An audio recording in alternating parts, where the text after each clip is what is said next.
आता बघूया टॉप 9 मोठ्या राजकीय बातम्या।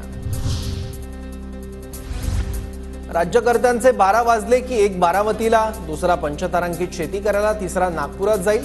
उद्धव ठाकरेंचा मुख्यमंत्री उपमुख्यमंत्र्यांवर हल्लाबोल। सरकार आल्यावर अदानींना दिलेलं धारावी पुनर्विकासाचं टेंडर रद्द करणार, कंत्राटदार माझा लाडका योजना सुरू, सगळीकडे पाणी तुंबतंय, हे विकास पुरुष, उद्धव ठाकरेंची टीका।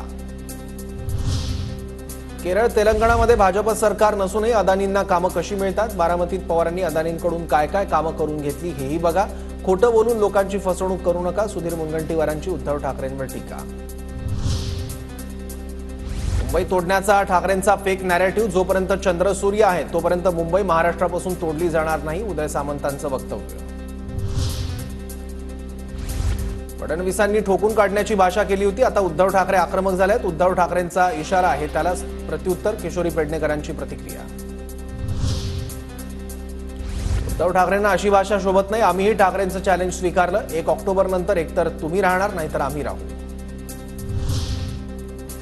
वातावरण आपल्या बाजूने, भाजपने धडा घेतलेला नाही, काँग्रेसच्या संसदीय दलाच्या बैठकीत सोनिया गांधींचं वक्तव्य।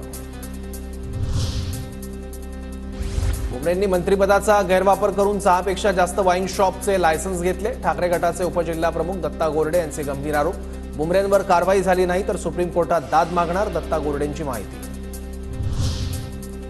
शरद पवार विधानसभेला 20 मतदारसंघात तरुणांना संधी देणार, पक्ष सोडून गेलेल्या आमदारांविरोधात युवा नेते मैदानात उतरवणार, शरद पवारांकडून चाचपणी सुरू।